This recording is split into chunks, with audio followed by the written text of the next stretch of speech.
Sabihin ng misis, yung problema mo sa trabaho, huwag mong dadalhin sa bahayan. Sabihin naman ng boss mo, yung problema mo sa bahay, huwag mong dadalhin sa trabaho yan. Narinig niyo na yun? Now, my question is, posible ba yon? Is that really possible? Pag nagkasakit yung anak mo, hindi mo dadalhin yung problema mo sa trabaho? Pag inaway ka ng boss mo, hindi mo dadalhin yung sama ng loob mo sa bahay? Is that really possible? Posible hindi. Be honest with me. Hindi talaga eh.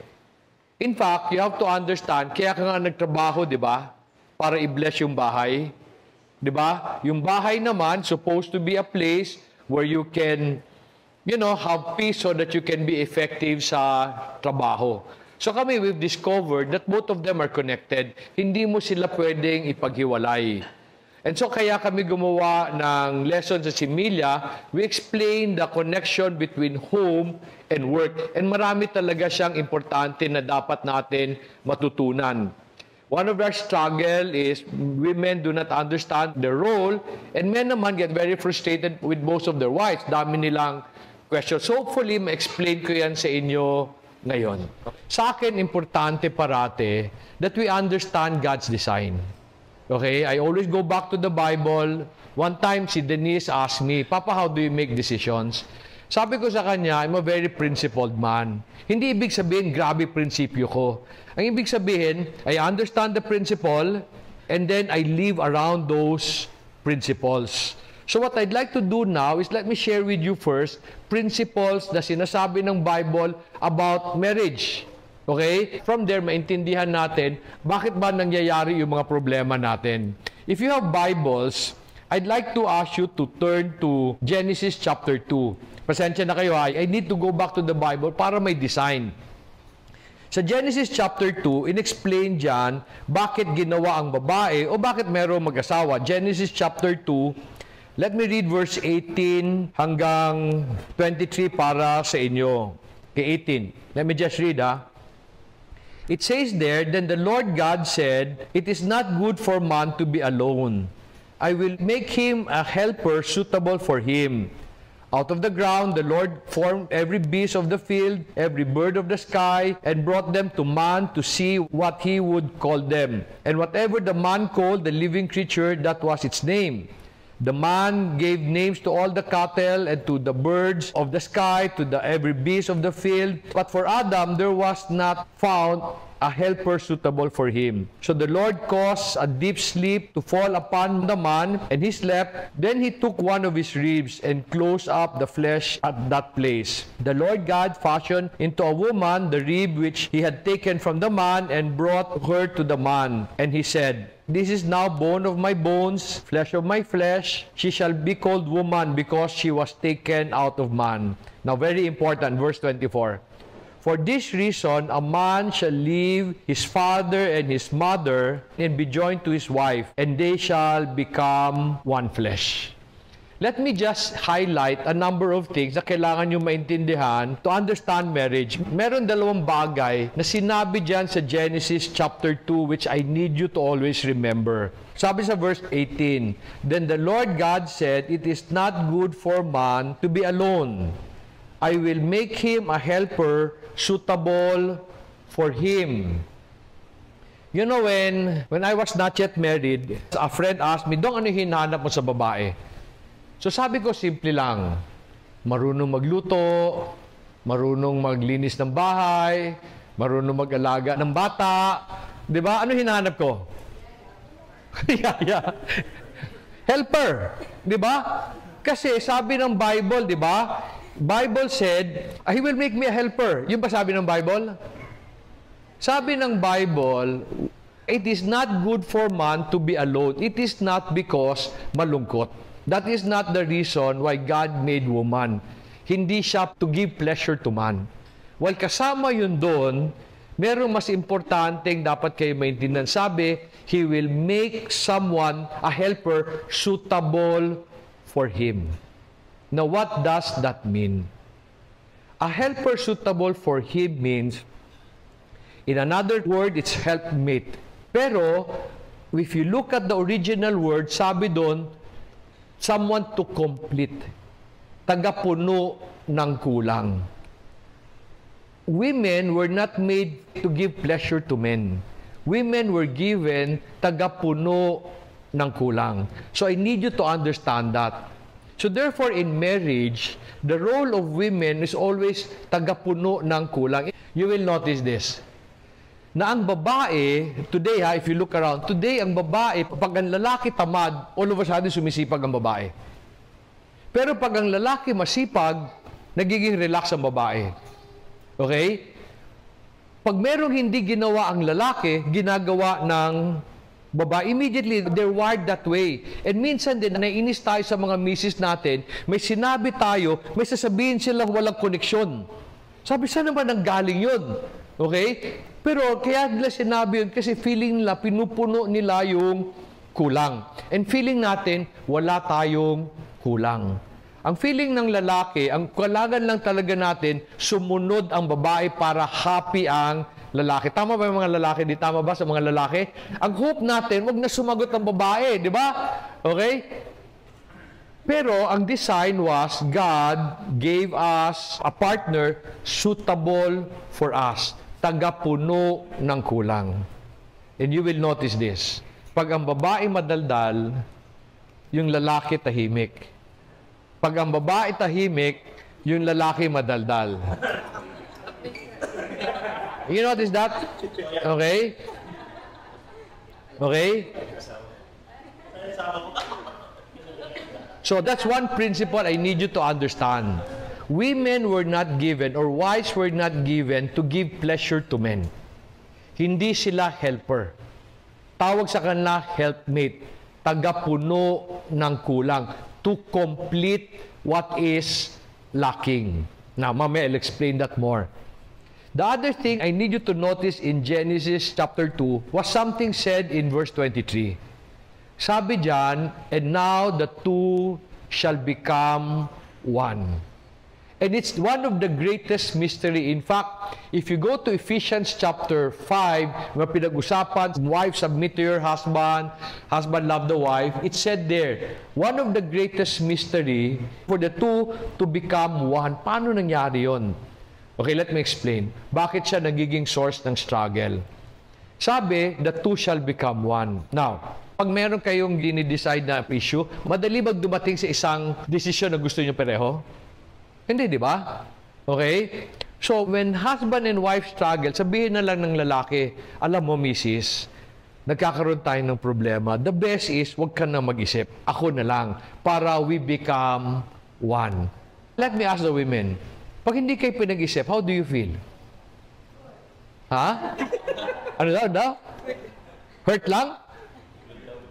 Good? Pag hindi kayo pinag-isip, good. Ha? Walang stress? Yung ba totoo? Pag hindi kayo pinag-isip, pag hindi kayo tinanong, how do you feel? Unimportant, di ba? Then how do you react? You feel very angry. Tama, di ba? So, to some people, sabihin na lang nila, para hindi tayo mahirapan, Mrs., huwag ka na mag-isip. Ako na lang. And so, men demand that because the Bible says, submit to your husband, huwag ka na mag-isip. Ako na lang. And the women get very angry. Okay? So, para sasabihin niya, 1 plus 0 is equals 1. And some people say, maybe hindi yan addition. Maybe multiplication yan. Ang totoo, it's addition. Di ba? 1 plus 1 is equal to 1. Yun ang sinasabi ni God. Now, is that arithmetically correct? Is that arithmetically correct or wrong? Okay? Sino ang mga teacher dito? Mga teacher dito, 1 plus 1 equals 1. Is it arithmetically correct? No. However, there's a way to make it arithmetically correct. If 1, the total is the constant, ano ang pwede mong gawin sa kabilang part ng formula to make that arithmetically correct? Hindi 1 times 1. Addition eh. Oh, di ba? Now, it means 1/2 plus 1/2 is equal to 1. So, I explain this when I get to talk in wedding. No, I always explain this. Dati, before they married, merong Miss Lani Nuki. Tama? And then there was Mr. George Gamboa. Tama? When you marry, Nawala si Lani Nuki. Nawala rin si George Gamboa. Before God's eyes, there was only Mr. and Mrs. George and Lani Gamboa. Before God's eyes, now the two shall become one. And all of a sudden, you just become one part of a whole. Bakit nagsistruggle? Because we insist that we are still whole. Naintindihan yun? You insist na you are still one person. You are not one person anymore. You are just one part of a whole. You understand what I'm saying? So, hindi pwede kang gumawa ng desisyon. Kasi pag gumawa ka ng decision on your own, without considering the other person, the decision is incomplete. Now, let me ask the men here. Have you ever made such a very important decision na feeling mo tamang-tama ka, siguradong-sigurado ka? Tapos, when you presented it to your wife, nag-disagree siya. Pero siguradong-sigurado ka sa desisyon mo. So, ginawa mo, you went ahead. Okay? Tinuloy mo yung decision mo, tapos pumalpak. Nangyari na sa inyo yun? Ha? How often? Very often. Tinatanong ko si George eh. Hindi ikaw.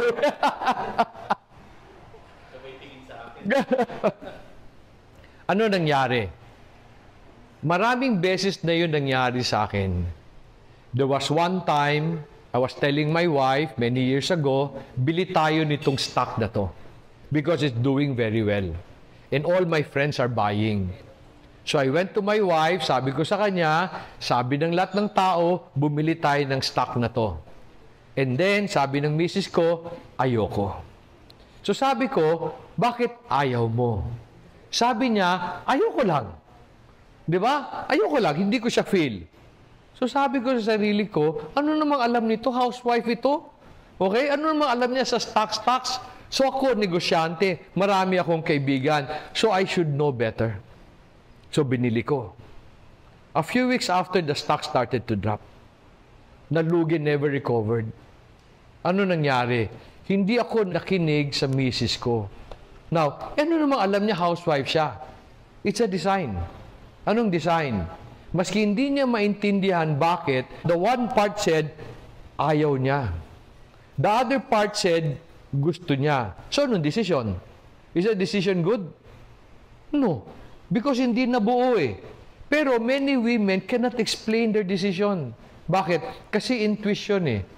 God made them that way. They're very strong in intuition. God made men very logical. Kala natin, kaya natin analyzein lahat. Pero kulang. You understand? Okay? So those two principles are very important. One, it said, God will give man a person who is suitable for him. Someone who will complete what he lacks. And that explains many of your differences in life. Okay? Anong differences? Misis ko, sobrang ayos. Okay? Ako naman, sobrang gulo. Di ba? God gave me a good wife. Taga-ayos ng gulo ko. Di ba? Ganun lang naman yan, di ba? Okay? Okay? So, meron akong strength na weakness ng misis ko. And God designed that in such a way to complete you. They were not given to curse you. They were given to complete you. So, gusto ko lang maintindihan niyo yun. So, kaya ganyan ang misis nyo kasi talagang kinukompleto niya ano supposed to be ang kulang mo. So, huwag kang magagalit. Pag they went against you, it is because God told them to. Kulang yan. Punuan mo. Understand? Okay. The two naman becomes one, you have to understand. Before God, God wants you to make one decision lang. So, kami, if my wife says no, walang desisyon. Walang desisyon. Bakit? Hindi kompleto yung desisyon eh. Pag gusto ko yung isang bagay, ayaw niya, hindi ko tutuloy. Dati tinutuloy ko. Pero every time ko ituloy, napapahamak ako. Kaya siguro nagsara yung negosyo ninyo. Tinuloy mo eh. Sabi niya, wag eh. Okay? Now, Are women special? No. They're not, okay? They're as special as you, they're just the same. God just made it so. Okay? Okay pa tayo?